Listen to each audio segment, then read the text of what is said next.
Hello, travel advisors, from all of us at the Royal Caribbean Group. We've made it! After 15 months of pain and agony, we are finally there. For so long, I've talked about the light at the end of the tunnel. Now we're emerging from the tunnel and we can look at a very bright day. We can now state with a high level of confidence that ships from the Royal Caribbean Group will be operating out of U.S. ports as early as next month. Next month. It feels so good to be saying those words. Let me update you on all that's happened since my last message. Of course, one of the most important developments has been our evolving relationship with the CDC. It's no secret that we were disappointed with many of their initial rules for restarting. However, over the past weeks, that level of dialogue has improved 1,000%. And that dialogue has allowed us to understand their concerns. But in addition, that dialogue has enabled the CDC to understand our concerns. It has also enabled the CDC to review so much helpful data that we have acquired from our sailings abroad. In the 16th century, Sir Francis Bacon said that knowledge is power, and the knowledge that has gotten us here is the science about this disease. That knowledge has given us the tools to corral this pandemic and to ensure that a cruise ship can be as safe or safer than your local community. As a result, the CDC has now clarified and updated their rules to allow us to start sailing from U.S. ports. Last week, we formally submitted our request for sailing authorization to the CDC. We're hopeful that they will issue that permission shortly. Now, several developments had led to this wonderful situation. Obviously, the widespread administration of vaccines has proven to be the game changer that we had hoped. And our positive, constructive dialogue with the CDC has borne fruit. Carefully, methodically, we've worked with the CDC and other health authorities to get to a good place. Another important element contributing to this progress is all of you. You sent messages to your senators and members of Congress. You wrote columns and letters to the editor. You used your social media channels to spread the word in general. You spoke up on behalf of treating cruises like other areas, and the world listened. That's what partnership is all about, and we thank all of you for your energy, your initiatives, and your determination. Now let me tell you a bit about the specifics of our restart. Under any scenario, we intend to vaccinate all of our crew. That process has already started, and we expect that essentially 100% of crew members will have received their vaccines before the cruise starts in the U.S. The CDC has specified two different structures for sailing from the U.S. The first alternative structure is where virtually all the guests are vaccinated.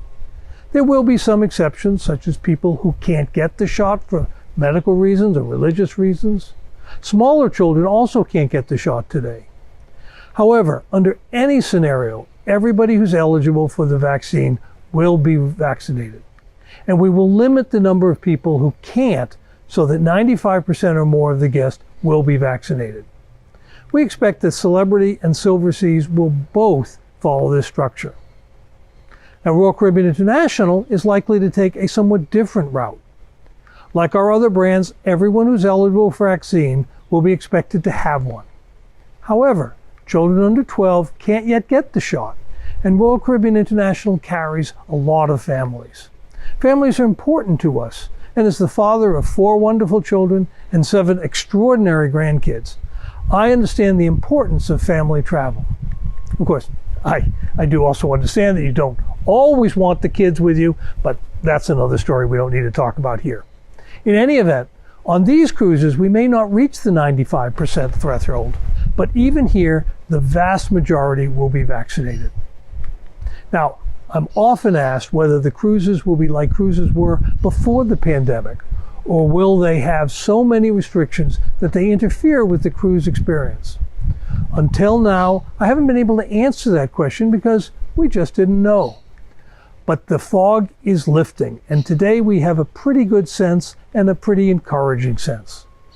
As we restart, there will be some more restrictions than before, but we expect they will be temporary and similar to what we've all become used to on land. For example, we will still have our wonderful buffets, But instead of picking up the tongs yourself, a waiter will handle the tongs for you. We're optimistic that masks won't be required anywhere if you're vaccinated, and since most people will be, this also should be of minimal impact. There will be some areas where social distancing will be required, but the ships will start with lower occupancy, so there actually should just be a greater sense of space. And we're proud of the fact that our ships have always had a particularly good spaciousness, so this will just enhance that, but again, only for a little while. The biggest changes will really be behind the scenes, things like upgraded air conditioning system, enhanced cleaning, etc. And again, this is all evolving quickly and will change as we keep learning. Another question I'm frequently asked is, how will shore excursions operate? Destinations are an important part of the cruise experience, and we want to make sure that our guests don't miss out on that aspect of the cruise either. So we will offer shore excursions where the operator abides by hygiene and other precautions that meet our standards. In most cases, our guests can also arrange their own excursions, and these will be regulated by local rules.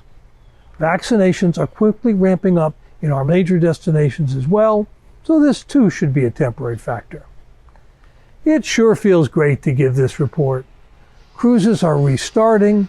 The ships are being outfitted with new filtration, hygiene, and other precautions. We have protocols that provide protection for our guests and our crew. And the onboard experience will be great with only minimal restrictions compared to pre-pandemic cruising. The shoreside experience will also be great, also with minimal restrictions.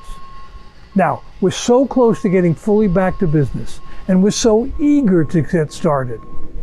As you've heard me say, and as you know from your own experience, pent-up demand for cruising is enormous. Now's the time for you to really mine your databases. It's also a time to learn more about all we're doing to maintain the safety of a cruise, but also the excitement of a cruise. The more you know, the better you will be able to advise your clients.